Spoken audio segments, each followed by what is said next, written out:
mulanya kelelawar, ya, dari kelelawar. Nah, orang Cina itu suka sekali kelelawar dan berpindah ke manusia melalui kucing Tibet. Saya nggak tahu kucing Tibet itu bentuknya kayak apa. Namun siapa host yang sebetulnya itu belum diketahui, hanya baru diduga itu ular dan terenggiling katanya. Ya, ada ya mau kali mana di resep karena orai ya. Oke, kemudian, nah ya. Oh, benar. Pakai ini ya, nggak bisa pakai ini ya. Nah ini salah satu rumah sakit di Wuhan dulu ya. Di sini terjadi apa serangan dari bentar, terjadi suatu kasus pneumonia ya di Wuhan ini. Kemudian eh, dia mulai muncul, ditemukan itu di sini pada tanggal 9 bulan 11, berarti 9 November ya. Tahun 2019 itu ditemukan aktif 274. Kemudian Desember 2019 dia sudah menyebar ya, menyebar ke daerah utara, daerah selatan ada Guangzhou itu daerah wisata ya di Cina. Kemudian 5 Januari 2020 merupakan penyakit epidemik di Cina.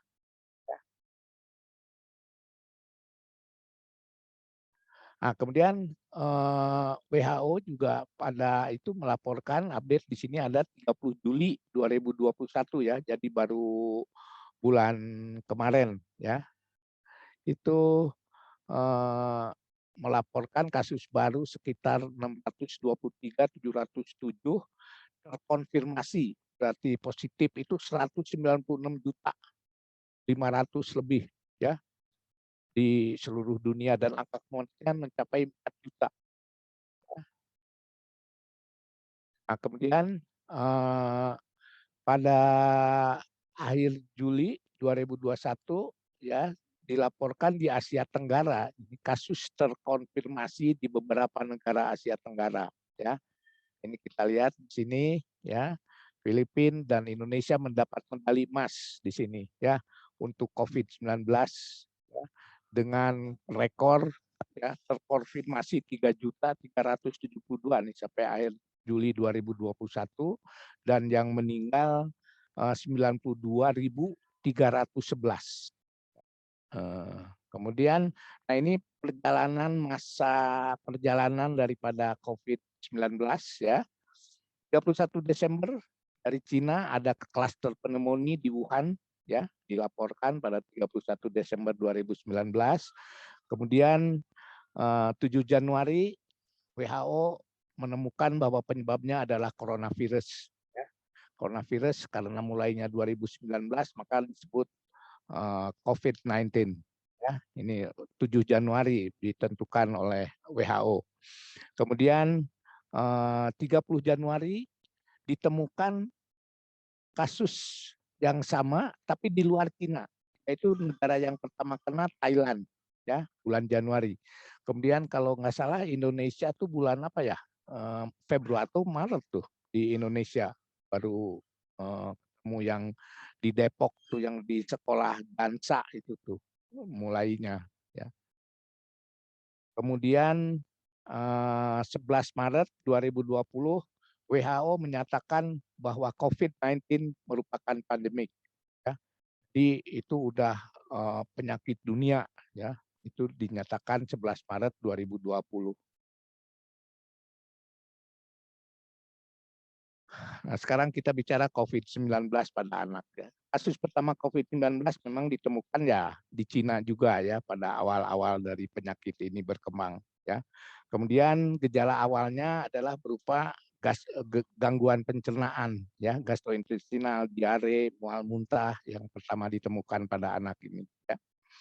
Kemudian berkembang timbul gejala seperti pada orang dewasa ya, yaitu acute respiratory distress syndrome ya, itu menyerang saluran nafas. Jadi yang pertama pencernaan dulu, kemudian dia berkembang ke saluran nafas. kebanyakan kasus COVID-19 pada anak timbul gejala yang bersifat ringan, ya, bersifat ringan dan asimptomatik. Jadi asimptomatik itu tanpa gejala, ya, tanpa gejala.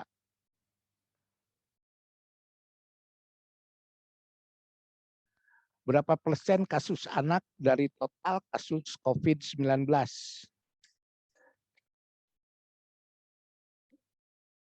Berapa persen kasus anak dari total kasus COVID-19? Ya.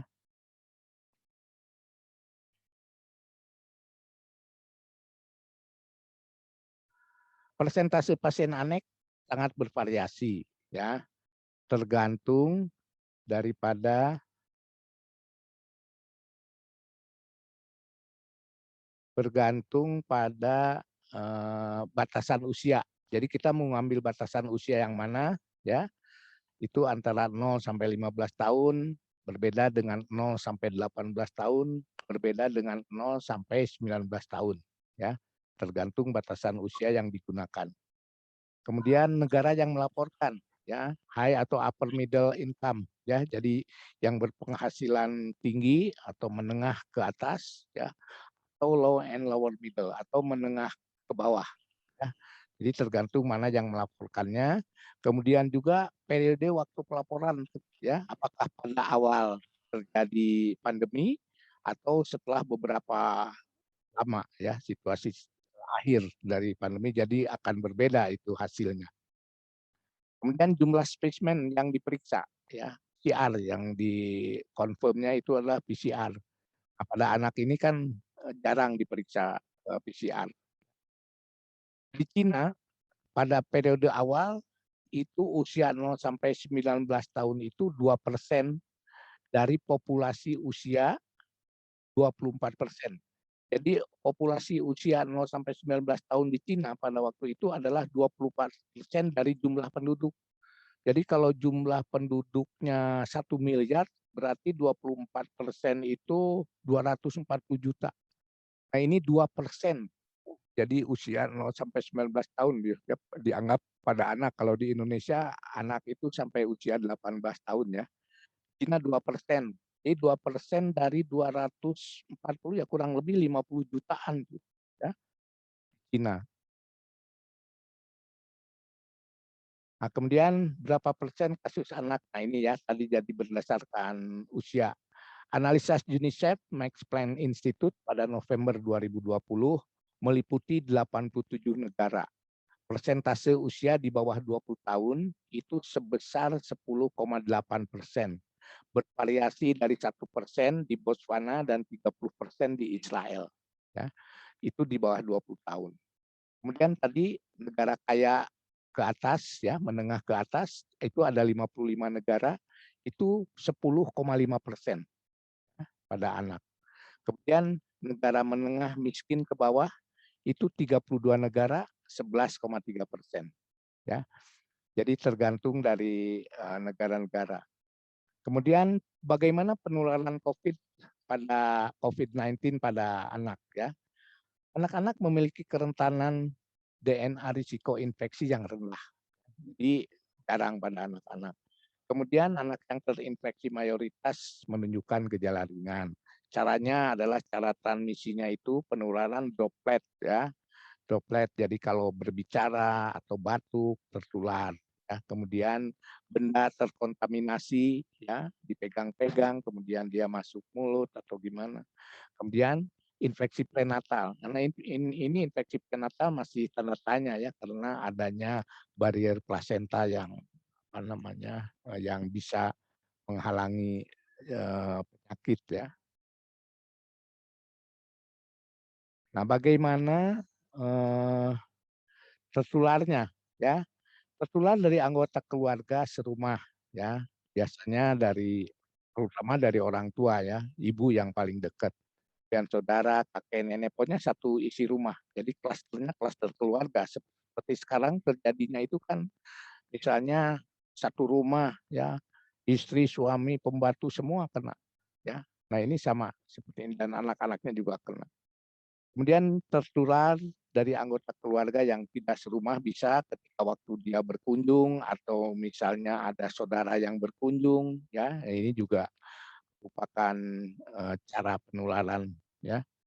Tertular dari luar rumah sewaktu bermain, ya. Nah, itu anak-anak yang dibawa main-main ke tempat wisata, ya. Sekarang kan masih banyak kalau lebaran itu kemana-mana, ya. Kemudian di pesantren, ya, di sekolah itu bisa anak-anak penularannya di sana. Kemudian tertular waktu berpergian dengan mobil, ya itu dari sopir, kan sopir orang luar, kita nggak tahu tuh sopir ya, positif negatifnya, ya. Makanya sekarang kan dianjurkan kalau kita pakai supir di kendaraan itu jangan makan minum, karena kalau makan minum kan kita buka masker, ya. Jadi masker harus tetap dengan terbuka.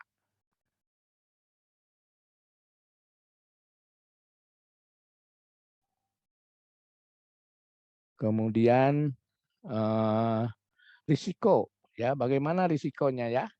Nah, risiko yang akan mendapat apa namanya berat itu usia kurang dari 2 tahun, ya, bawah 1-2 tahun itu usia. Nah, biasanya akan berat. Kemudian anak dengan komorbid, ya, mirip seperti dewasa. Jadi komorbid ada penyakit dasar dari anak, ya, penyakit keganasan. Di sini contohnya leukemia karena apa? Karena eh, hampir 80-60% kanker pada anak, keganasan pada anak itu adalah penyakit leukemia. Kemudian penyakit kronis, ya penyakit hati, penyakit ginjal itu pada anak.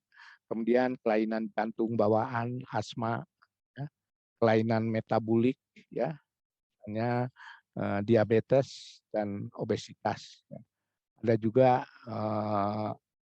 sistem imun, ya kelainan sistem imun, misalnya pada lupus, ya gangguan imun itu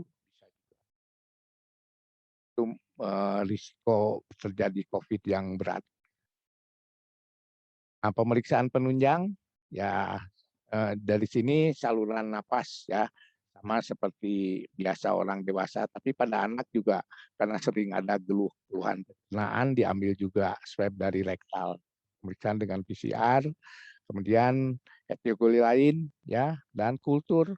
Kenapa ini harus diperiksa kultur? Ya karena kan ada demam, mungkin ada superinfeksi dengan bakteri yang lain.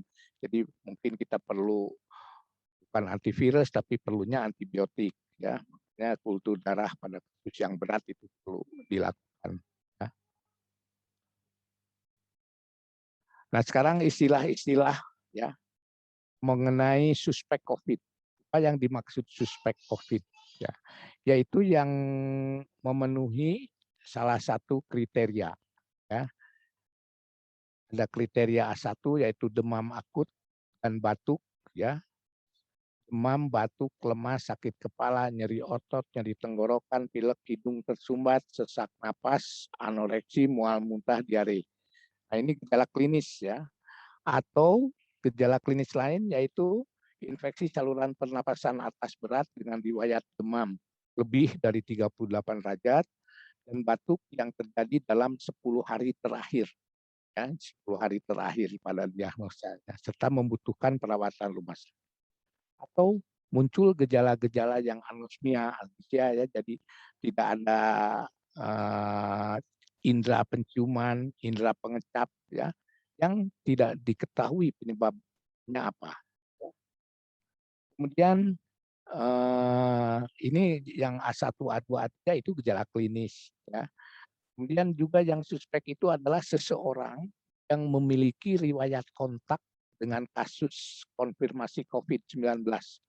Jadi ada kontak dengan COVID-19. Apa yang dimaksud dengan kontak, ya kita misalnya bersalaman, kemudian berbicara dengan jarak kurang dari 1 meter dan waktunya juga lebih 15 menit minimal, nah itu udah kontak, ya dengan klaster COVID dan atau memenuhi kriteria klinis. Kemudian atau yang lainnya, ya bukan gejala klinis tapi mempunyai rapid test antigen yang positif, ya khusus COVID. karena rapid test itu belum tentu ya kalau diperiksa PCR dan tidak memiliki gejala serta bukan merupakan kontak erat. Penggunaan limited mengikuti ketentuan yang berlaku. Kemudian probable dan terkonfirmasi. Ini istilah-istilah ya yang memenuhi salah satu kriteria. Ya. Yang probable itu adalah kalau kasus yang meninggal, ya kemudian dia memberikan gambaran klinis yang meyakinkan bahwa itu COVID-19 dan memiliki salah satu kriteria ya sebagai berikut. Jadi pada kasus probable itu kita tidak melakukan pemeriksaan laboratorium. Jadi hanya dugaan aja karena gejala klinis yang mirip sekali dengan COVID. Ya, tidak melakukan PCR, tidak melakukan rapid test antigen. Ya. Atau dia hasil pemeriksaan laboratoriumnya tidak memenuhi kriteria kasus konfirmasi maupun bukan COVID-19. Itu yang disebut dengan probable. Ya. Kemudian kalau konfirmasi ya jelas itu positif lah. PCR positif itu jelas konfirmasi atau memenuhi kriteria kasus suspek, ya itu yang tadi klinisnya suspek atau kontak erat dan hasil pemeriksaan antigen rapid positif. Ya. Jadi rapid positif ditambah dengan gejala klinis yang suspek dan kontak erat. Ya. Jadi ini tidak pakai PCR ya dengan rapid antigen positif tapi memenuhi kriteria yang tadi A1, A2, A3 itu. Atau seseorang dengan hasil pemeriksaan rapid positif sesuai dengan penggunaan rapid antigen ya pada yang C tadi. Nah, ini kalau yang tanpa gejala ya. Jadi gejala-gejala yang tanpa gejala itu anak biasanya suhunya kurang dari 37, saturasi oksigen 95%, anak aktif bisa makan minum ya. Tapi hasil uji SARS-CoV-nya positif ya. Nah, di anak biasanya agak cepat 100 sampai 109 kali per menit untuk 2 tahun dan untuk 2 sampai 10 tahun 60 sampai 140. Kemudian napas pada usia 2 bulan ya ini dicatat saja 2 sampai 11 bulan 30 50 kali jadi cukup cepat ya 1 sampai 5 tahun 24 sampai 40 kali 5 6 tahun 22 sampai 30 kali jadi ada dari napas ya tapi tidak kelihatan jadi seperti tidak gejala padahal hasil SARS-CoV-nya positif ya kalau sekarang lebih dikenal orang tuh OTG ya OTG orang tanpa gejala. Nah, ini bagaimana kalau ada yang begini ya? Nah, itu biasa dilakukan isolasi mandiri di rumah ya atau isolasi di fasilitas pemerintah. Kan sekarang ada hotel-hotel ya walaupun sekarang sudah kurang yang ditanggung oleh pemerintah. Tapi ada syarat-syarat isoman di rumah. Jadi ini tidak usah masuk ke rumah sakit ya. Kalau gejala ringan bagaimana? Gejala ringan demamnya 37,5 ya, di bawah 37,5, kemudian ada batuk, ada hidung tersumbat atau pilek ya. Kemudian nyeri tenggorokan, sakit kepala, mual muntah, diare ya, lemas ya dan hilang penciuman ya atau hilang indera pengecapan. Nah, ini imunokompromis gejala atikal, ya biasanya ruam-ruam, napas pendek, tapi saturasi oksigen masih di atas 95. Hanya tidak mau makan dan ada nyeri otot. Ini bagaimana yang gejala ringan? Ya kita isolasi ya, isolasi mandiri di rumah bagi yang memenuhi syarat ya. Ini yang ringan. Kemudian yang sedang. Nah, sedang juga suhu di bawah 37,5, batuk hampir sama tadi, nyeri tenggorokan, sakit kepala, ya, kemudian anosmia sama. Hanya saturasi kalau tadi di atas 95, sekarang sampai 93. Kemudian tidak ada gejala pneumonia berat, ya, gejala subklinis dengan kelainan di torak foto ada kelainan. Ya, kalau yang ringan tidak ada kelainan. Kalau di sini udah ada kelainan, ya. Itu gejala. Bagaimana tindakan untuk gejala sedang? Nah, ya ini sudah mulai boleh masuk rumah sakit, ya rumah sakit non rujukan atau rumah sakit rujukan, ya untuk yang gejala sedang ini saturasi 93, napasnya juga lebih cepat lagi di atas 50, di atas 40 ya. Kalau tadi kan sampai 50 sampai ini lebih, jadi lebih cepat ya, udah ada apa namanya seperti sesak kok ya, sesak dan saturasi juga udah mulai menurun. Kemudian kalau yang gejala berat, nah gejala berat ini demamnya bisa 37,5 ya, tapi batuk, muntah, ruam, dan ada gejala ARDS. Ya, jadi anak mulai udah sesak, ini termasuk sesak lah ya. Dan apa namanya saturasinya juga di bawah 93 sampai di bawah 90 ya.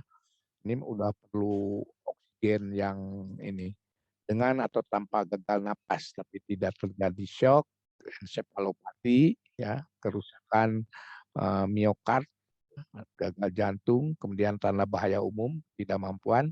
Nah, untuk pasien yang gejala berat ini udah pasti masuk ICU atau apa namanya NICU ya, PICU atau NICU. PICU itu pediatric ICU, NICU itu neonatal ICU. Ya. NICU itu biasa untuk anak-anak di bawah 1 bulan bayi. Kalau PICU ya di atas 1 bulan.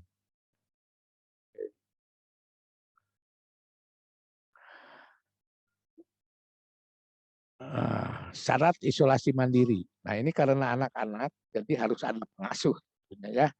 Nah, syarat untuk anak-anak isoman di rumah nih tidak bergejala, ya asimptomatik atau gejala ringan, yang tadi sudah diterangkan, batuk, pilek, demam, diare. Kemudian anak masih aktif, masih mau makan minum, ya. Kemudian memantau gejala keluhan, pemeriksaan suhu tubuh 2 kali sehari, pagi dan malam. Lingkungan rumah kamar memiliki ventilasi yang baik, ya, ventilasi yang baik.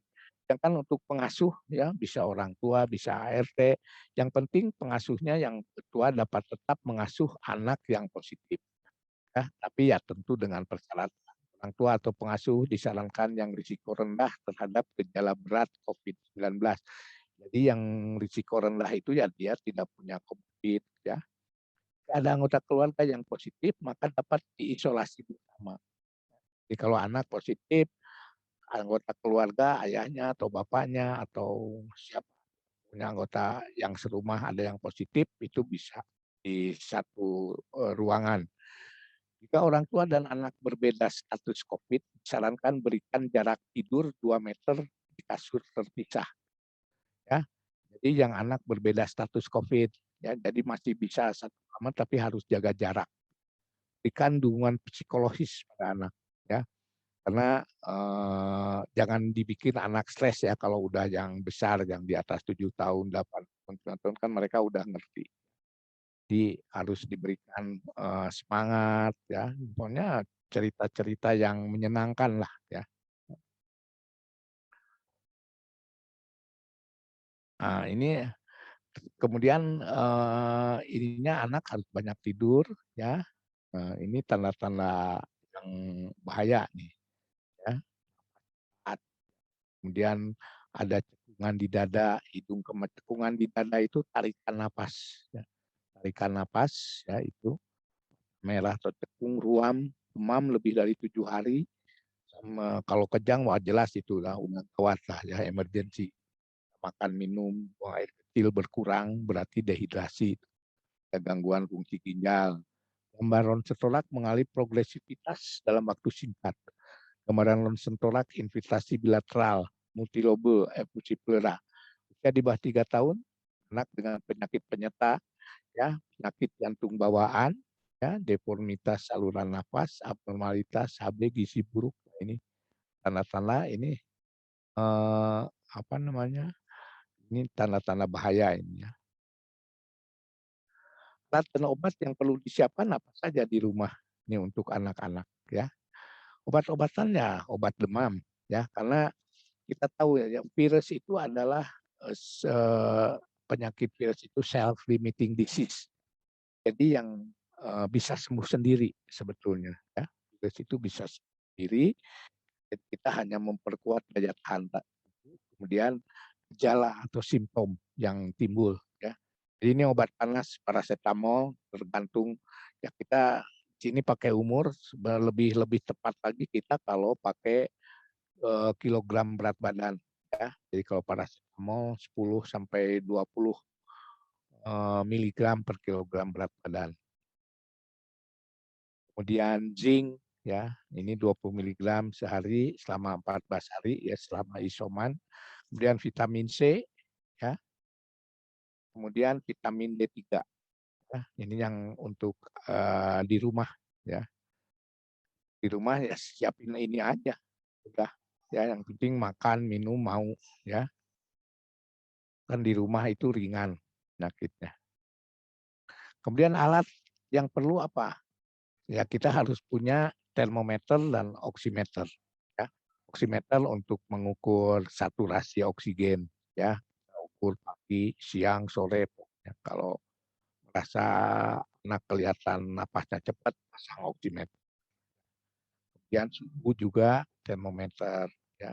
Sekarang ada termometer yang tembak ya, lebih mudah. Nah, ruang isolasi bagaimana syaratnya? Jika ruang isolasi hanya satu untuk bayi dan anak usia dini, kelompokkan bayi dan pengasuhnya di sebagian ruangan, terpisah dari anak balita dan pengasuhnya. Ya, untuk bayi dan anak usia dini itu terpisah dari balita. Sirkulasi udara keluar masuk harus baik. Ya, kemudian tersedia tempat tidur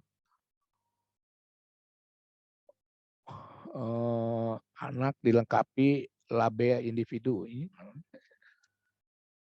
Kemudian spray dan alas pengganti popok ya.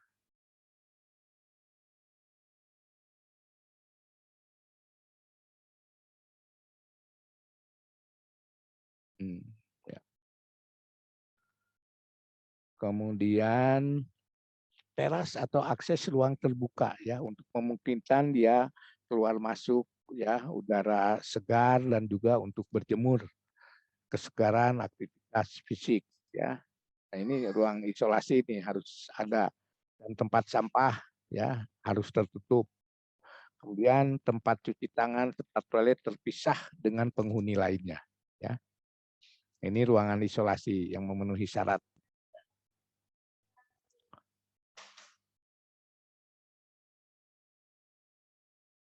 Protokol isolasi mandiri. Nah, ya, mungkin itu yang dihilangin. Protokol isolasi mandiri ya tetap di rumah.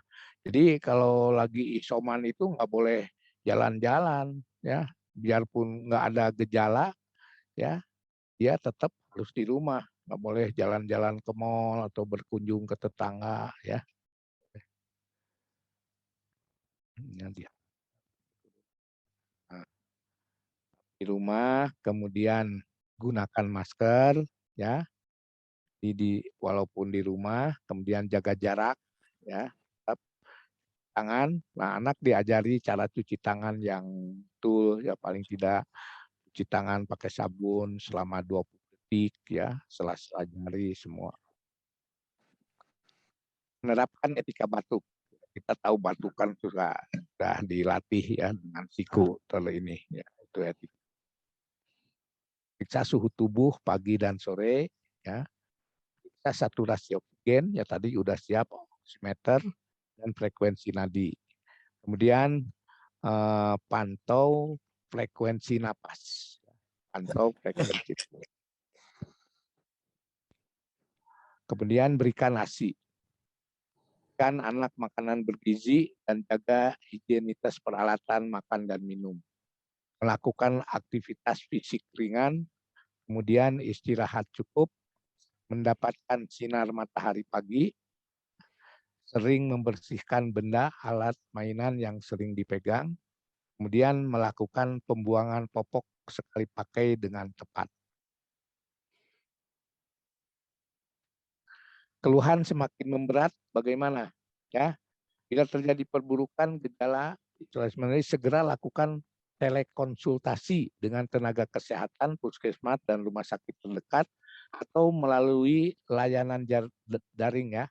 Nah ini kita ada nih ya, Halo Dokter, kemudian Get Well, ini ada alamat-alamatnya semua ada ya, Good Doctor ya, kemudian Grab Health ya, Halo Dok ya, Klik Dokter, kemudian Klinik Go ya, kemudian Link Sehat, Milk Dokter, Milk Dokter, Pro Sehat, kemudian Sehat Q ya, Yes Dok ya.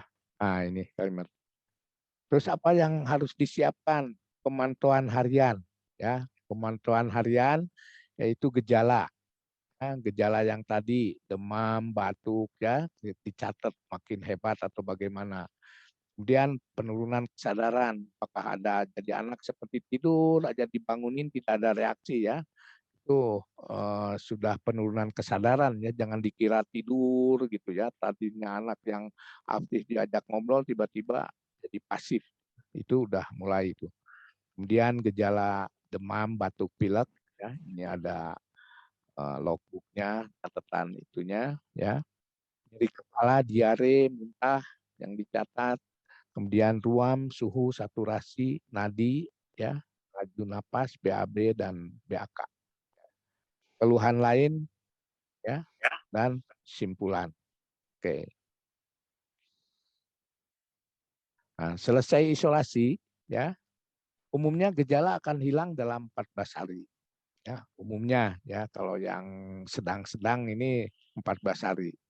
Kemudian dianjurkan melakukan pemeriksaan swab ulang 10 sampai 14 hari setelah satu gejala atau setelah swab ya. Bila tidak bisa melakukan pemeriksaan swab, maka disarankan isolasi 10 hari ditambah 3 hari setelah bebas gejala. Ya, 3 hari setelah bebas gejala melakukan pemeriksaan swab. Maka disarankan isolasi 10 hari ditambah 3 hari setelah bebas. Pada penderita dengan gejala berat atau pasien kronik, umumnya masa menular lebih panjang, sehingga dokter yang akan menentukan kapan selesai isolasi. Biasanya isolasinya juga lebih lama, ya, gantung dari perbaikannya. Ya. Nah, saya kira itu yang perlu aja untuk mengenai COVID pada anak, ya. Jadi ini bersifatnya umum ya, jadi tidak ada obat khusus. Isolasi mandiri tadi sudah ada indikasinya bagi yang gejala tanpa gejala, gejala ringan, gejala sedang sampai gejala berat. Mudah-mudahan ini bisa diterapkan untuk anak cucu kita lah ya.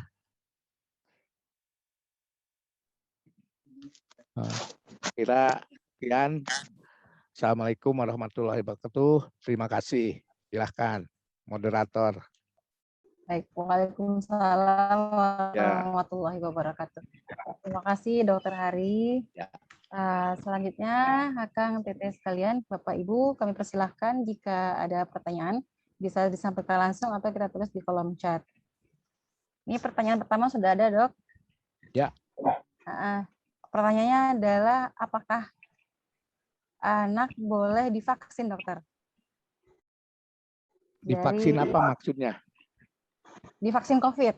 Oh, vaksin. Ya udah sekarang udah mulai kan ya sampai usia 12 tahun. Ya. Anak usia 12 tahun ke atas sekarang udah bisa. Sekarang masih ada uji klinis ya di Brasil di itu untuk anak 7 sampai 12 tahun ya. Di Cina sendiri lagi uji klinis sampai anak usia 3 tahun ya. Tapi yang sudah berlaku sekarang hanya 12 tahun ya, 12 tahun ke atas boleh. Ya. Tapi untuk vaksin-vaksin yang lain ya pada masa corona itu vaksin-vaksin dasar seperti BCG, DTP, polio, hepatitis B tetap itu berlangsung ya.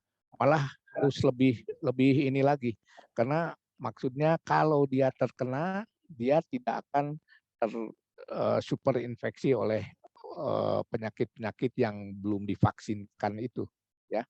Jadi diwajibkan lebih giat lagi untuk vaksinasi. Oke, jadi rekomendasikan ya, Dok. Jadi untuk anak itu sekarang itu baru 12 tahun ke atas, ya. 12 tahun. Itu banyak pasien-pasien saya yang dulu sakit, sekarang udah 12 tahun tuh pada datang, "Lu boleh nggak anak saya divaksin?" Soalnya ya memang ada beberapa penyakit imun yang harus dilihat ya untuk pemeriksaan vaksin ini. Ya, silakan. Pertanyaan kedua, Dokter. Apakah ada jarak tertentu untuk vaksin COVID-19 dengan vaksin yang lain? Ini maksudnya Teteh pada anak ya, Teh? Berarti, iya. Apakah ada jarak tertentu untuk vaksin COVID-19 dengan vaksin yang lain, Dok, pada anak? Sama aja, sama ya. Jadi kalau anak kan jarang kena COVID ya, di atas 12 tahun ya sama aja. Jadi yang paling bagus itu kan waktu pertama ada vaksin Sinovac, ya, itu vaksin ke-1, ke-2 itu jaraknya 2 minggu ya. Tapi kemudian ada penelitian ternyata 2 minggu itu kurang efektif, hasilnya nggak bagus ya. Makanya sekarang jarak ke-1, ke-2 itu 28 hari. Dan ini juga sama berlaku untuk anak 12 tahun ke atas maksudnya yang boleh divaksin ya. Jadi jarak 1 ke 2 itu 28 hari. Dengan vaksin lain gimana, Dok? Mungkin dengan vaksin yang untuk usia dewasa, untuk yang lain, Dokter? Oh ya, misalnya vaksin AstraZeneca ya, kemudian Pfizer itu sama aja. Jadi harus tetap ada jarak ya. Biasanya sekitar 4 mingguan lah ya. Jarak.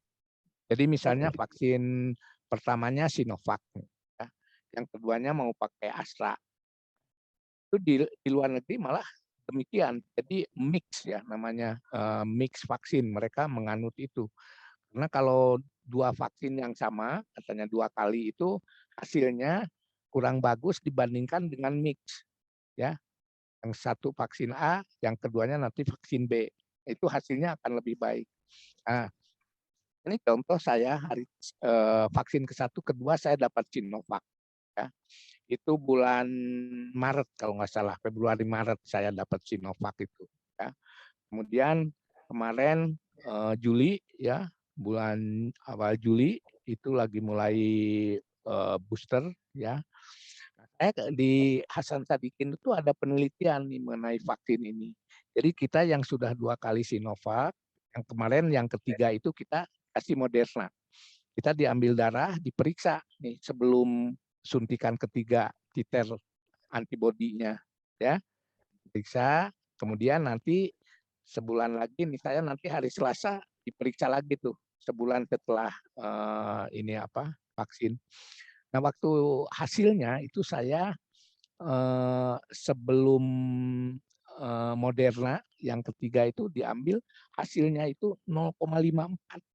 Jadi 0,54 IU ya, 0,54 itu di bawah 1 itu negatif.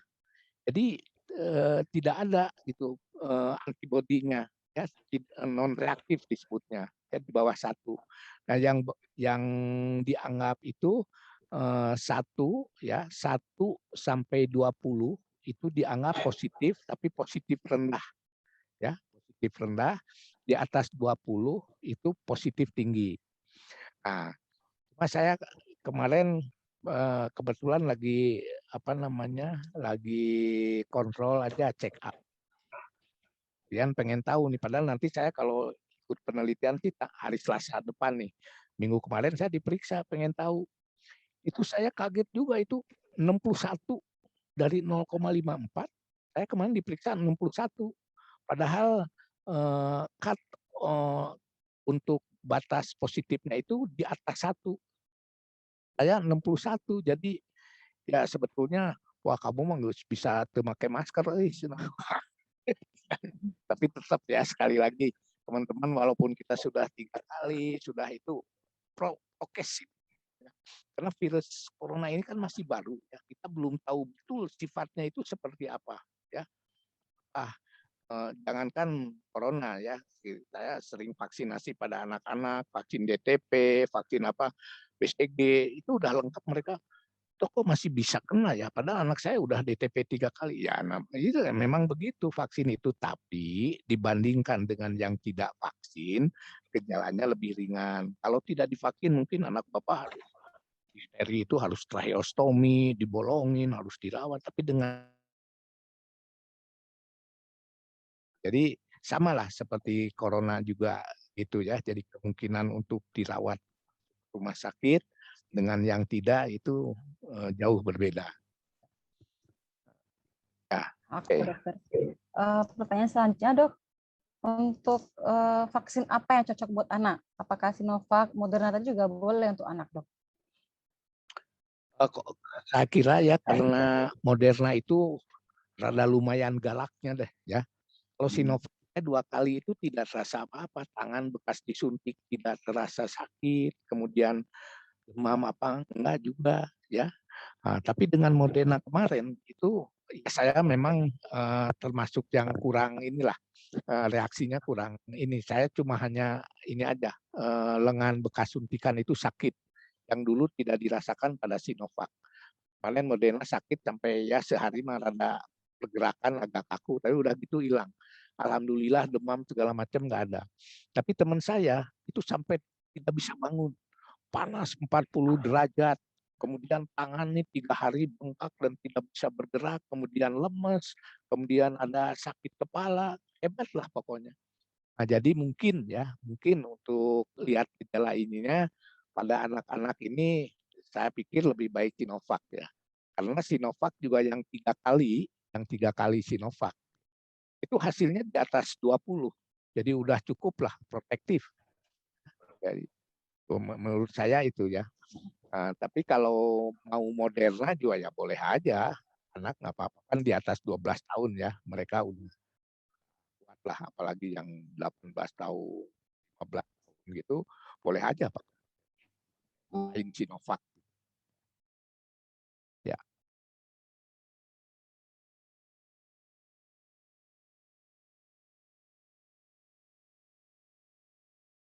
Ya, silakan Tina, masih ada? Iya, sinyalnya jelek, Dok.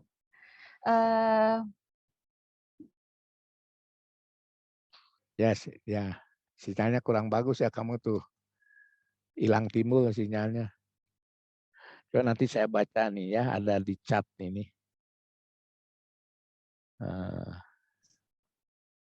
Ya. Tadi ada yang raise hand tuh 2 orang. Ada ya. 2 orang. Kepada Telia, silakan, Dok. Ya. Ini apa? Memakai kelambu yang sudah disemprot disinfektan, apakah bisa disebut sebagai isolasi? Dari siapa nih? Irawan Maradio. Si Wan, Empang Wan. Siapa? Itu jawaban apa? Dengan memakai kelambu yang sudah disemprot disinfektan, apakah bisa disebut sebagai isolasi? Kalau di disinfektan itu kan untuk serangga mungkin ya. Tapi kalau untuk virus corona saya kira kelambu itu jangankan kelambu, kan kelambu bolong-bolong. Masker yang ini aja bisa tembus tuh. Kalau untuk corona ya. Jadi saya kira kalau ini isolasi maksudnya dari corona, saya kira nggak bisa disebut isolasi. Itu menurut saya ya, mungkin dari dokter atau yang lain ada. Karena disinfektan semprot itu untuk serangga, nyamuk atau bukan, tidak untuk virus itu ya. Sedangkan kan kita ini isolasi itu, isoman itu kan dari dalam rangka COVID-19 ya. Jadi saya kira tidak bisa disebut isolasi ya. Isolasinya boleh, istilah isolasinya, tapi bukan iso COVID-19 ya. Isolasi dari nyamuk lah bisa. Siap dok. Nggak, maksudnya disinfektan yang buat khusus COVID. Itu kan biasanya kalau kita terima barang dari paket dan segala macam suka disemprot tuh. Oh iya ya, kayak Pakai hand disinfektan yang sanitizer untuk ya. membunuh bakteri dan jamur. Misalnya seperti itu, Dok. Bukan disinfektan yang semprotan ke nyamuk, sanis. Ya, oke. Tapi ini kan kelambu ya. Kalau kelambu itu kan jarang ya. Walaupun di desinfektan itu kan, apalagi di kelambu itu kelambu yang tempat tidur ya, kan mungkin apa namanya cepat menguap kan. Kita kalau disinfektan tangan hand sanitizer juga kan harus sering gitu, tiap ini. Kalau kelambu kan sekali aja gitu, saya kira hanya beberapa saat aja ya. Jadi kurang Efektif. safe lah untuk sebagai isolasi. Makanya kalau di rumah di ruangan memang aman ya nggak usah pas. Kan kita di ruangan gini yang memang negatif itu kan virus itu kan nggak ada terbang di udara, dia kan harus ada intermedianya ya, harus ada misalnya droplets ya, kalau itu nempel di situ. Kalau ini nggak boleh dibilang isolasi, tapi saya kira nggak perlu kelambu. Dokter Siap, Tri, siap. gimana Dokter Tri? Ada pendapat Dokter Tri? Izin dok, tadi Ya. dokter Lia raise hand dokter. Siapa? Dokter Lia, Teh Lia. Oh Dokter Lia, silakan Oh, ya iya. mau menambahkan. Teh. Enggak, saya bukan yang mau menambahkan, saya mau bertanya. Tepatnya bukan bertanya kali, konsul sama Pak Guru.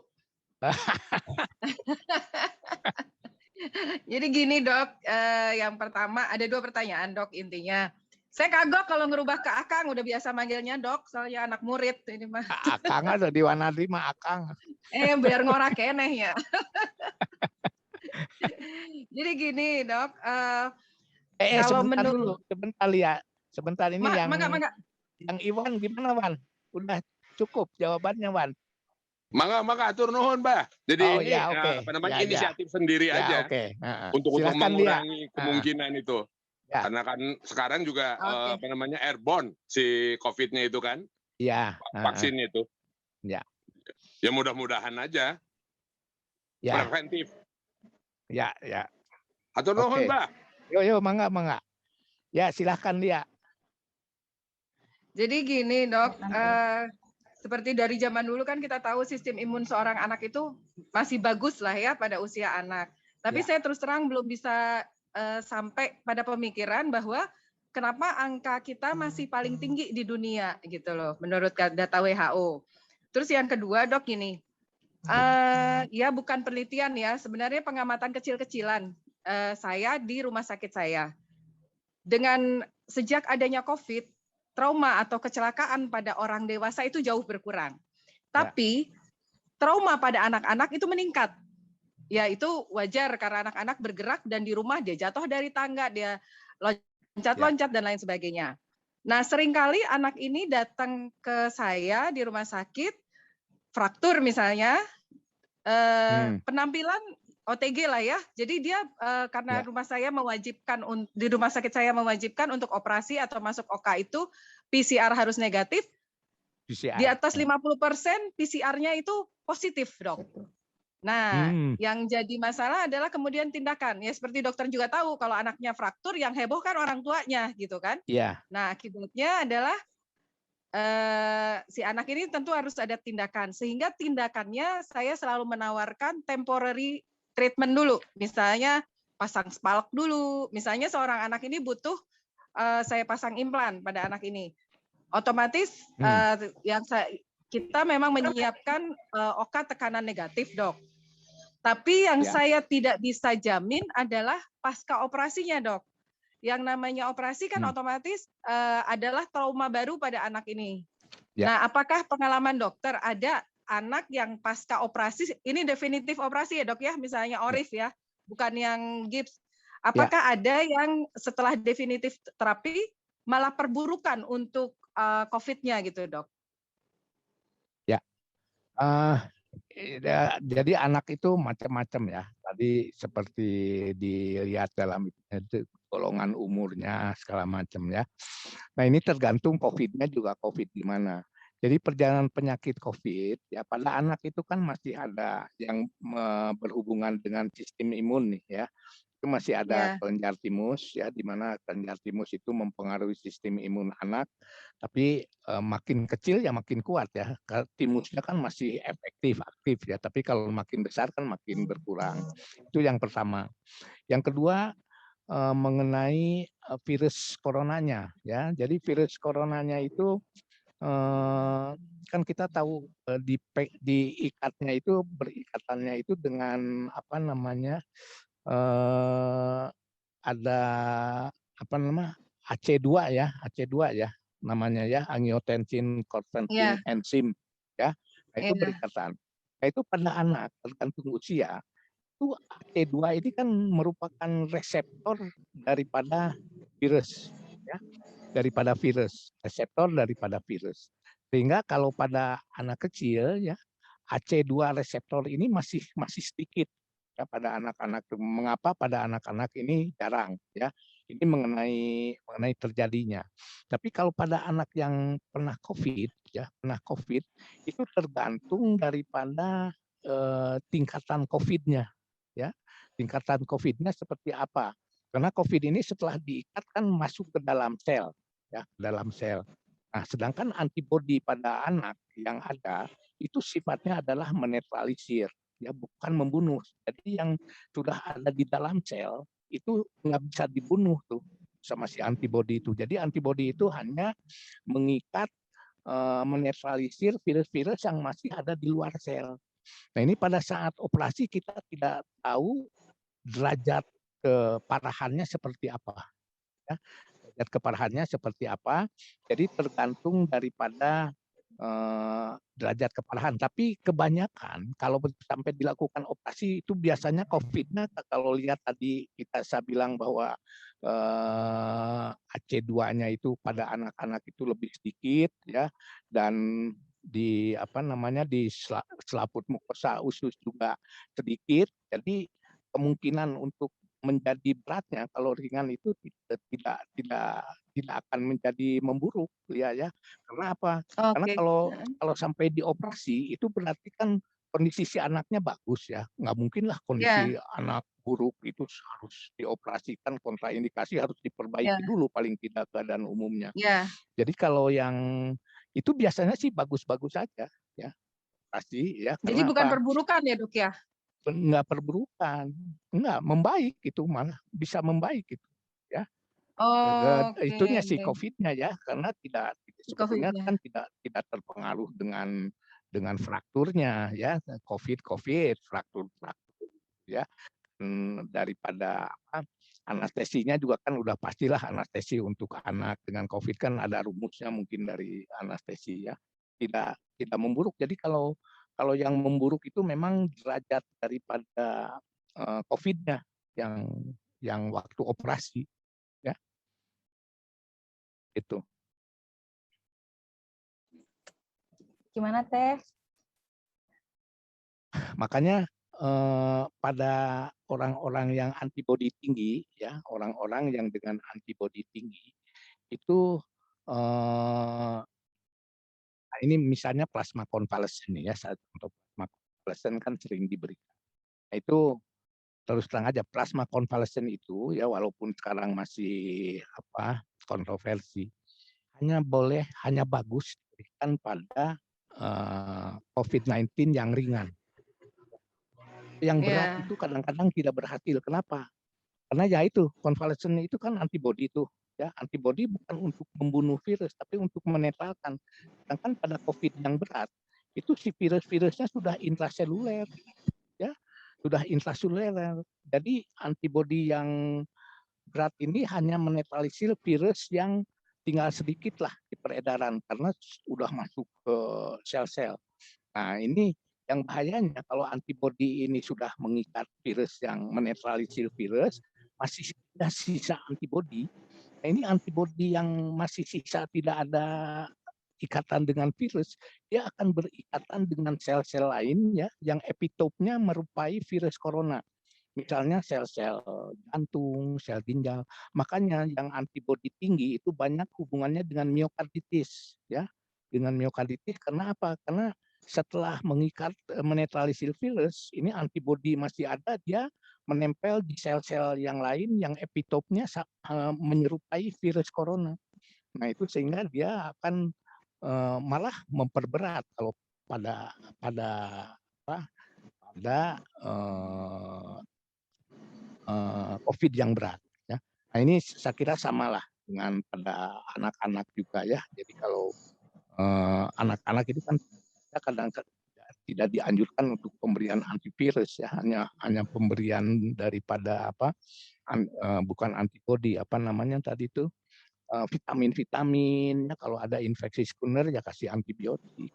Jadi kalau misalnya yang memburuk itu saya kira memang derajatnya sudah, tapi jarang sekali kita menemukan yang COVID memburuk. Ya rata-rata makanya angka kematiannya anak itu walaupun Indonesia ini besar, tapi tidak ada kaitannya dengan yang tadi yang kasus lia ya. Kalau yang operasi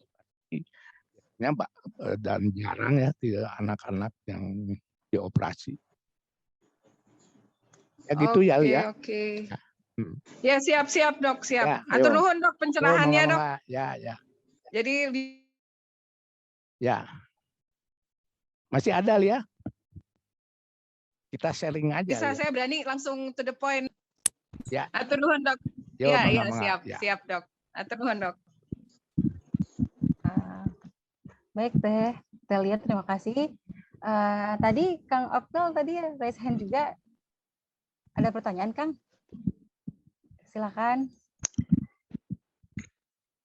Iya, Dokter Hari. Ya. Terima kasih pencerahan yang diberikan. Outnya ya.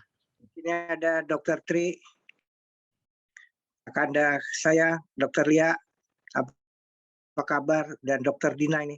Jadi pencerahan yang baik ini Apa hanya... kabar Kang Oti? Sama-sama di Jakarta. Iya, usul aja Dokter Hari supaya materi yang bagus ini bisa di-share ke moderator. Ya. Sekarang aja kita, sekarang ini udah pada level ngurus incu ini yang di bawah 12 tahun. Jadi perlu kamus-kamus yang bagus tadi. Kakak kalau sudah kita ini berpikir apakah di bawah 12 tahun itu nanti sudah bisa divaksin atau kita tingkatkan imunitas mereka. Tinggal berpacu dengan waktu. Bagaimana menurut Dokter Hari? Terima kasih. Ya pertama untuk virus ya bukan hanya corona ini, semua virus ya, virus influenza, virus apa itu semuanya menyangkut daya tahan tubuh kita ya, bukan dari obat virusnya ya, daya tahan tubuh kita. Jadi ya nomor satu untuk anak-anak kita adalah meningkatkan daya imunitas ya, tentu saja dengan gizi, makanan sayur, buah-buahan itu ya yang meningkatkan imunitas ya. Kemudian juga ya olahraga, berjemur, biasa adalah anak-anak juga ya, sama seperti kita untuk meningkatkan imunitas. Kemudian kalau apa namanya ke depannya ya memang sekarang yang saya bilang tadi itu usia 7-12 tahun itu sekarang masih di klinik nih ya. Jadi yang sudah jelas sekarang boleh divaksin itu 12 tahun ke atas. 7-12 masih uji klinis. Kemudian di Cina malah pakai Sinovac itu sampai usia 3 tahun. 3 tahun, 7 tahun. Nah, tapi kita belum ya, nggak tahu mungkin tahun depan atau kapan lagi ya, bisa mudah-mudahan nanti seperti vaksin-vaksin yang lainnya ya, vaksin DTP, vaksin campak gitu ya akan beredar. Dan sekarang ke saya juga banyak yang suka datang, dokter nyiapin vaksin COVID nggak? Wah saya bilang enggak lah, COVID udah aja ke instansi pemerintah biar gratis. Saya bilang nggak enak, saya mau bayarnya juga ke instansi pemerintah aja lah. COVID makan gratis, saya bilang tuh dari sana. Saya nggak melakukan itu, saya bilang nggak melakukan imunisasi COVID ya. Memang saya juga belum dengar ya ada teman-teman yang melakukan COVID di praktek pribadinya. Jadi untuk Kang Opnil ya meningkatkan imunitas, dan untuk vaksinasi anak di bawah 12 tahun kita tunggu aja. Mudah-mudahan tahun depan sudah. Tapi nomor satu meningkatkan imunitas anak dan jangan lupa vaksinasi dasar yang sudah biasa dilakukan, ya. DTP, HIV, kemudian, nah ini yang sekarang dianjurkan dalam situasi corona ini, vaksin itu adalah vaksin influenza dan vaksin pneumonia, ya. Karena apa? Karena influenza dan pneumonia itu mempunyai gejala yang mirip dengan corona, ya. Mirip gejalanya kan paru-paru, kemudian juga flu, ya, hidung tersebat. Jadi kita menganjurkan vaksinasi influenza, yaitu 2 kali, dan vaksinasi pneumonia. Ya, vaksinasi pneumonia ada itu, ya, tergantung usia, ada yang 1, 2, 3 sampai 4 kali kalau di bawah 6 bulan. Itu untuk vaksinasi, ya. Jadi diprioritaskan setelah yang wajib, ya. Yang wajib itu BCG, hepatitis B, DTP, polio, ya, 5. Nah ini yang ekstranya diprioritaskan vaksinasi influenza dan pneumonia, ya, untuk anak-anak. Ya, enggak ya, Kang Onin? Baik, Ada? terima kasih. Ya boleh Halo. nanti di share tuh ada di Dina ya. Baik, terima kasih Kang Hari. Yo, mangga. Kang, ini berhubungan dengan vaksin barusan, Kang, yang gimana kalau dengan vaksin HPV? Apakah habis vaksin influenza atau vaksin pneumonia ada jarak nggak untuk memvaksin dengan menggunakan vaksin COVID-nya, Kang, dokter? Gimana? Kan tadi kan ada pasien ada vaksin influenza, pneumonia, atau vaksin HPV untuk anak-anak di atas 12 tahun. Itu berapa jaraknya antara vaksin tersebut dengan vaksin berikutnya? Tapi berikutnya vaksin COVID. Ada jarak nggak, Dok? Gitu. Sebetulnya enggak ya. Bisa sama-sama. Cuma ya kan itu juga vaksin juga kan ada campur-campur tuh. Sekarang ada Pentabio, ya. Pentabio itu isinya DTP, ya. DTP itu kan difteri, tetanus, pertusis, ya. Kemudian ada polio, kemudian ada hepatitis B, kemudian ada HIV, ya. Pentabio itu ada 5 macam vaksin. Kemudian ada heksasim. Heksasim itu 6 macam, ya. 6 macam itu DTP, hepatitis B, kemudian HIV, ya, kemudian polio. Jadi polionya yang IPV, ya, yang disuntikan, ya, IPV. Tuh DTP itu kan 3, ya, difteri, tetanus, pertusis, hepatitis B, kemudian HIV, ya, kemudian polio, ya. Itu 6 macam vaksin.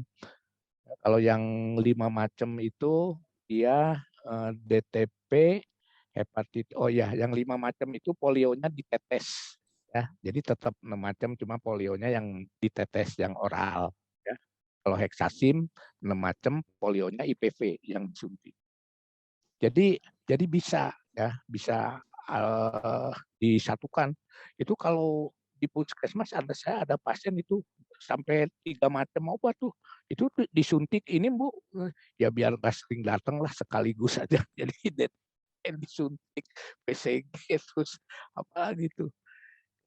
Jadi boleh ya, tapi ya kita sebaiknya supaya reaksi vaksinnya tidak terlalu ini, ya biasanya kalau kita lah paling 2 minggu, ya, 2 minggu vaksin ini, nanti 2 minggu vaksin ini lagi. Tapi nggak ada ketentuan, jadi bisa dibarengkan, ya. Oke, baik dokter. Selanjutnya, Dok, ini dari Kang Irawan. Saat anak demam biasanya dibalur dengan minyak kayu putih. Apakah aromatik tersebut bisa berfungsi sebagai desinfektan?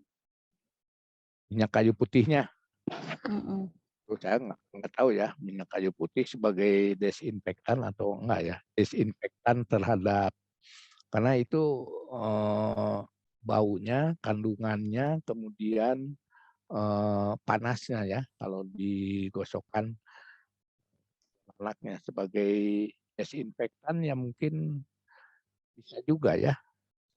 Saya kurang tahu tuh, kurang mendalami itu. Mungkin ada yang bisa membantu tuh mengenai kayu putih. Saya lihat nih Ratih, gimana tuh kayu putih? Siap, Dok. Kayu putih saya belum tahu juga tuh, Dok. Mungkin Iya, saya sih Iwan mah nanya hararese wae. Komorbid soalnya saya, Dok. Hapunten. Kamu kunaon?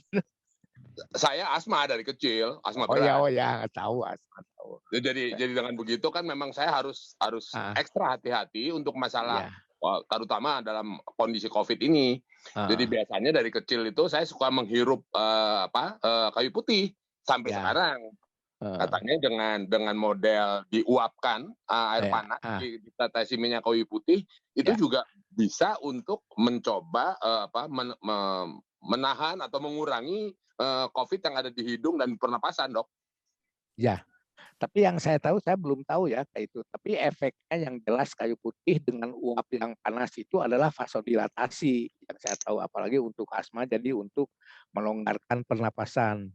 Tapi kalau untuk sebagai antivirus corona, yang saya baca itu malah ada ini, Wan, yang untuk khusus corona itu air air hangat katanya ya, 1 gelas belimbing ditetesin pakai itu kayu putih 3 sampai 5 tetes, terus minum tiap hari. Nah itu saya baca di medsos nih ya. Jadi ada yang itu kan sampai lama tuh PCR positif terus ya, nggak ini setelah minum itu jadi negatif. Nggak tahu kebetulan, nggak tahu gimana tuh minum air kayu Sumuhun. putih. Ya. Sumuhun, Mbah. Jadi saya kan nanya kepada ahlinya, tiba-tiba terus kemudian mengobati diri sendiri salah-salah deh yang kayak. Uluna ahlina ulah ka dokter ka tukang kayu putih atuh. Lamun kayu putih na disuntikeun di sananya ka dokter. Ya, tapi saya dengar juga itu mengenai kayu putih itu memang multifungsi lah dia ya. Ya. Kalau Segala sekarang saya lelesin balurkan kepada rokok, Dok. Jadi aromatiknya di rokok gitu. rokona komoji samsunya wah, lebih Harus sedap. di Samsu, harus di Samsu. Oke, Wan. Ya. Punten ini pantang sekali dokter Ya rokok. udah. Ya. Matur nuwun. Nun. Ya. Nuhun, Kang. Ya. Ini Teh Rati angkat tangan itu kenapa Teh? Silakan. Berarti Dok, malam Dokter Hari, Dokter malam. Dina. Mungkin nanti Dokter Dina kaliannya Dok yang mau penelitian mengenai minyak kayu putih. Ya. Dok, ini Dok, saya sering dapat pertanyaan untuk ibu-ibu yang terkonfirmasi, ibu-ibu yang sedang menyusui, terus terkonfirmasi COVID-19, kan anjurannya tetap untuk melanjutkan menyusui. Betul. Nah, itu tadi kan kalau dari penjelasan dokter, kalau yang di bawah usia 2 tahun itu biasanya ada kecenderungan untuk menjadi berat gitu ya, Dok ya. Jadi sebaiknya seperti apa ya, Dok ya, yang kita anjurkan gitu untuk ibu-ibu yang sedang menyusui? Apakah kan kita biasanya menganjurkannya tetap pakai masker selama menyusui, cuci tangan gitu ya, tapi ada lagi nggak, Dok, kira-kira yang perlu ditambahkan? Terima kasih, Dokter. Jadi bukan menyusui ya. Kalau menyusui kan berarti langsung ya. Baiknya tidak kontak, tapi memberikan ASI. Jadi ibu-ibu yang menyusui sebaiknya tetap memberikan ASI. Ya, kenapa? Karena beda dengan HIV ya. Pada ASI COVID-19 ini itu yang banyak itu antibody, bukan antigen. Ya, antibody. Jadi antigennya nggak ada, makanya tetap saja kita berikan ASI. Tapi ya sebaiknya sih jangan kontak ya, karena prokes tetap jaga jarak dengan ini, walaupun ibunya masker. Terus si bayi, kalau bayi itu, nah ini untuk anak 2 tahun itu karena lubang hidung masih kecil, kemudian AC2-nya juga masih sedikit ya reseptor untuk virus coronanya, jadi kemungkinan infeksinya enggak. Jadi kalau anak-anak di bawah 2 tahun nggak usah pakai masker, pakai face shield, tapi harus di bawah dagu face shield-nya ya, jadi supaya pernapasan tetap jalan gitu ya, karena lubang hidungnya kecil, jadi kalau pakai masker kasihan ya. Jangan-jangan saturasinya jadi turun nanti gara-gara. Jadi pakai face shield ya untuk anak 2 tahun. Jadi tadi sehubungan dengan Ratih ya, tetap kepada ibu-ibu yang menyusui dianjurkan untuk memberikan ASI, tapi tidak menyusukan langsung ya, karena jangan kontak lah ya dengan itu kita nggak tahu sifat virusnya apakah ada di keringat, ada di mana, kita nggak tahu ini karena virusnya masih baru nih, masih banyak sekarang ada teori ini baru-baru terus teori itu ya. Jadi tetap dianjurkan untuk memberikan ASI tapi jangan langsung ya. Pen diberikan ya itu ASI-nya ya, jadi dipompa ya. Ya, dengan pompa ya dokter. Ya, dipompa ya. Ya, terima kasih dokter. Ya, jadi nah kalau pada HIV itu di ASI-nya itu antigennya yang banyak, antibodi nggak ada. Makanya pada HIV itu dilarang untuk memberikan ASI ya untuk ke bayi. Tapi pada corona ini kita anjurkan karena antibodinya yang tinggi pada ASI bukan antigen ya.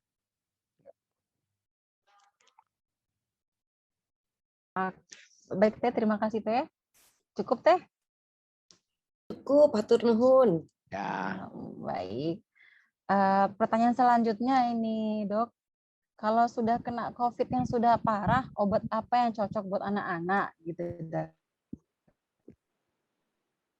Ini pertanyaan ini agak sulit ya. Yang parah itu sejauh mana ya? Biasanya kita ya simptomatis saja ya pemberian biasanya kita berikan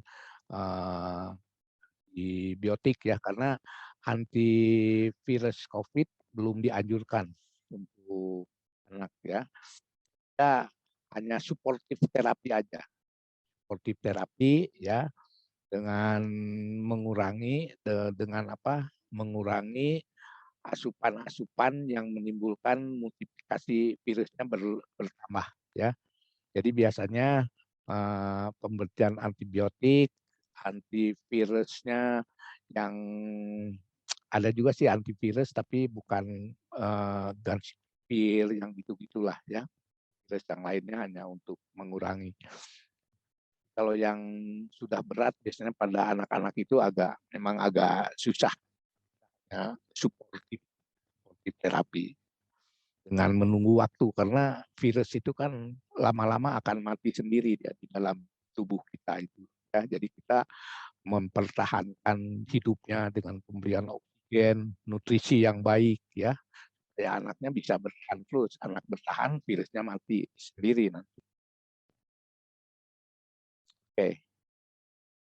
Dokter. Pertanyaan selanjutnya Dok, ini kalau anak pernah kena COVID itu ada gejala sisa atau tidak gitu Dok? Ada sequel atau bagaimana nanti Dok? Pada anak-anak tidak beda dengan dewasa ya. Dewasa itu biasanya sequelnya itu bisa lama, tapi pada anak itu karena dia sedang pertumbuhan ya, jaringan-jaringan itu cepat tumbuhnya dibandingkan dengan dewasa, biasanya dia sembuh sempurna pada anak ya. Sembuh ya. Ya Dok. Kemudian dari yang terakhir Dokter, antibodi hormon timus apakah efektif apabila diaktifkan dengan taping atau ketukan atau tepukan Dokter? Gimana? Timus tadi Dokter, kita belajar membahas kelanjutan timus tadi pertanyaan Teh Lia. Ya. Nah ini apakah antibodi yang rangsangan untuk hormon timusnya ini apakah efektif apabila diaktifkan dengan taping atau ketukan? Pada pertanyaan terakhir di chat Dokter. Diketuk di mana ya? Bukan. Siapa ya ini yang ini? Saya lagi ya, Pak Hai.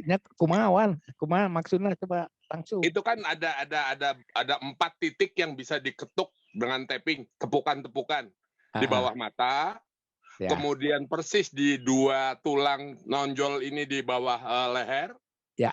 Kemudian di dada, ya. Di antara 2 puting ini Dok, ya. Kira-kira 4 jari ke atas, ya. Itu dengan tepukan, dengan tapping.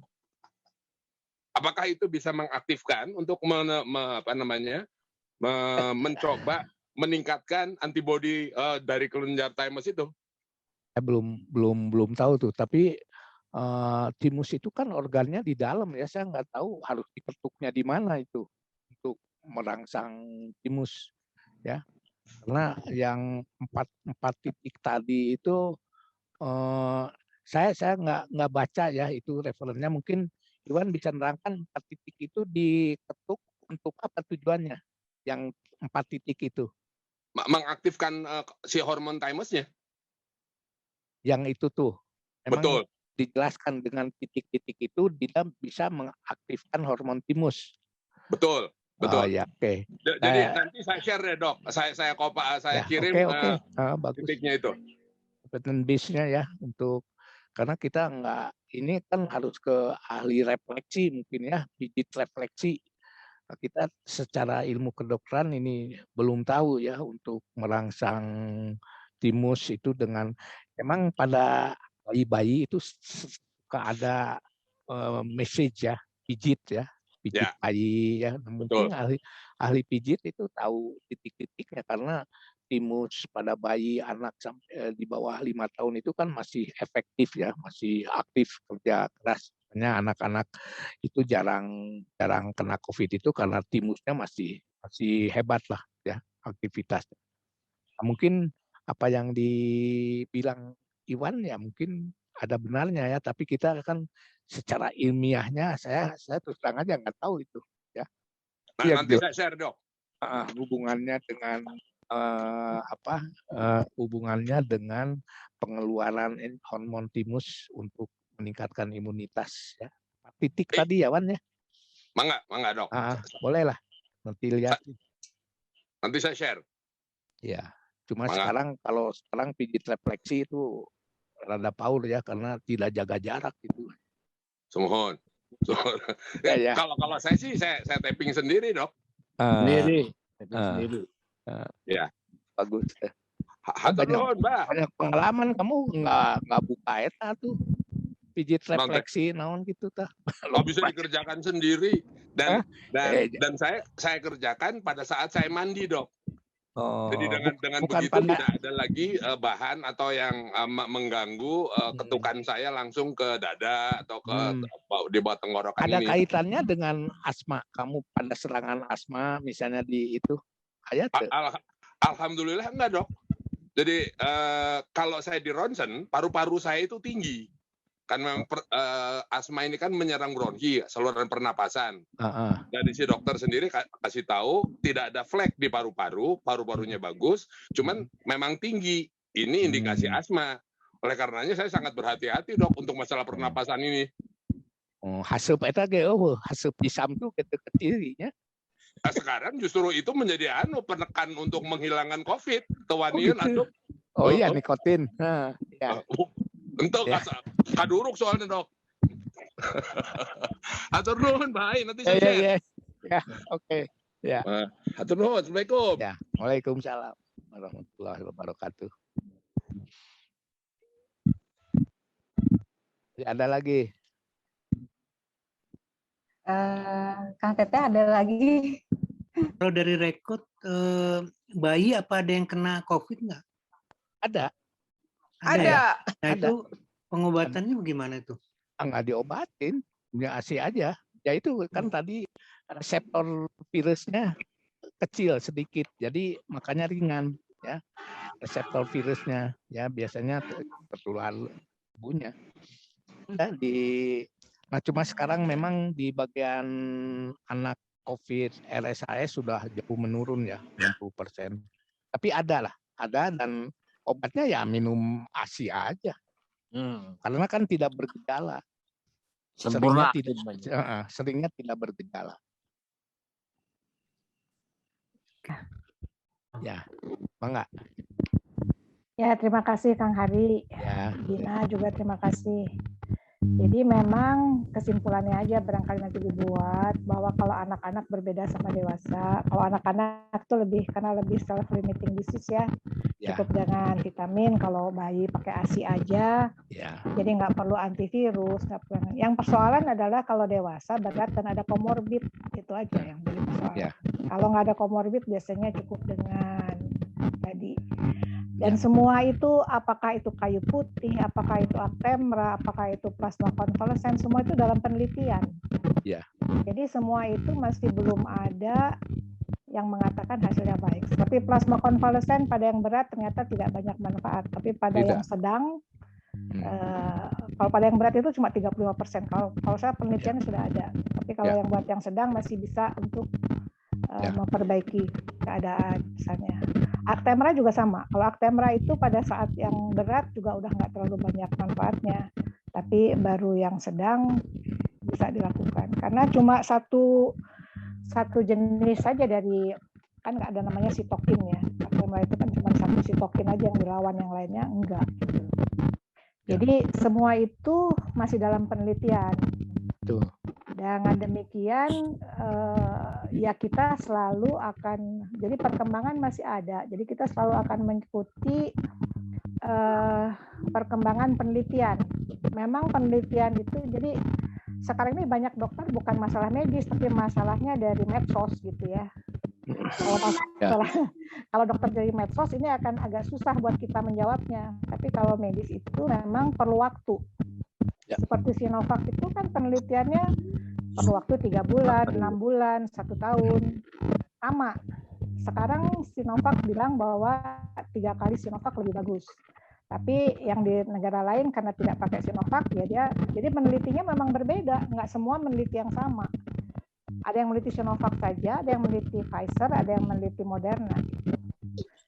Minggu depan kita akan ketemu khusus kita bicara vaksin. Ya, Dokter Heru. Jadi minggu depan kita masih punya waktu lagi. Ya kalau ada yang mau tanya vaksin mungkin kita masih punya waktu. Minggu depan kita akan berbicara tentang itu.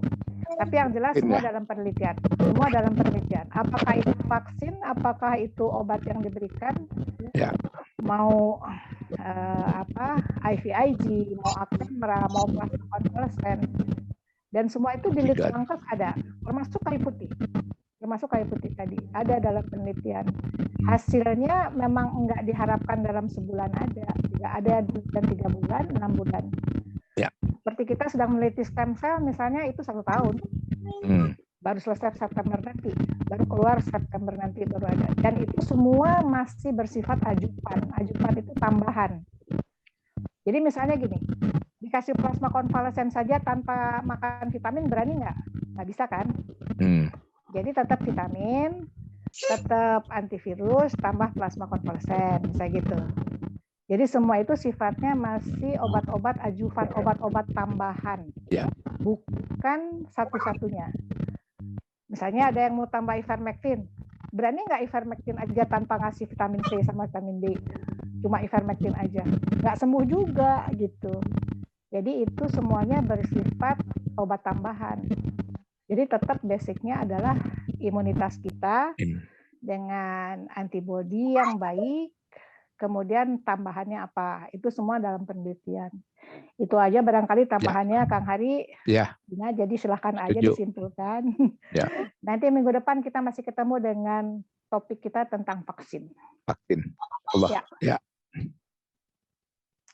Terima kasih. Kembalikan ke moderator Dina, mangga. Iya, makasih dokter.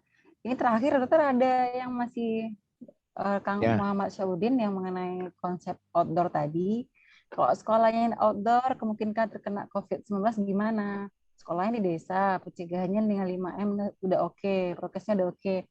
Peningkatan imun dengan menghafal Al-Quran, itu gimana dok? Udah oke belum dok? Kalau konsep sekolahnya di outdoor, ya, kemungkinan terkena C19 mana dok? Sekolah di desa.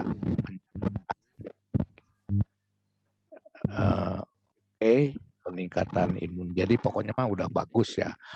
Mungkin terkena C19. Kalau di antara muridnya itu ada yang COVID, ya bisa. Tapi kalau semuanya negatif COVID, tidak kontak dengan siapa-siapa ya aman. Outdoor. Begitu outdoor ada yang kontrol inspeksi, misalnya di Bandung dari itu ke sana ada yang positif ya, kemudian berkerumun tidak jaga jarak 3 ini ya bisa kena. Tapi kalau outdoor di luar tidak ada yang kontak tapi tetap ya dengan outdoor itu pakai masker ya, yang terus kemudian jaga jarak, kemudian kalau outdoor urang teu make masker, yo anu hahaha batuk segala itu dikira gitu. Ya itu masih tetap akan tertular ya kalau ada yang confirm COVID-19. Jadi mau outdoor, mau indoor yang prokes tadi ke 5M itu ya. Itu harus tetap dijalankan. Ada yang sudah vaksin 3 kali, udah ini tetap melakukan, tidak berani gegabah. Nah, kita dengan teman sendiri juga yang sudah tahu ini tetap jaga jarak. Itu ya Ibu Guru atau Pak Guru, Pak Udin ya. Jadi outdoor kemungkinan terkena COVID-19 masih bisa. Kalau kita tetap tidak melaksanakan prokes, tidak pakai masker, tidak ini masih pun outdoor di ya. COVID nggak milih-milih daerah ya dok ya? Ya. Mau daerah desa, di kota, kalau ada COVID ya kena. Iya, sama aja. Tambahannya gini, kalau misalnya di outdoor, tapi kita ngomongnya satu orang berhadap-hadapan dalam jarak 1 meter tanpa masker, ya tetap kena. Iya. Memang outdoor dibandingkan dengan ruang ber-AC lebih bagus yang outdoor, karena kalau ruang ber-AC itu muter di situ kan.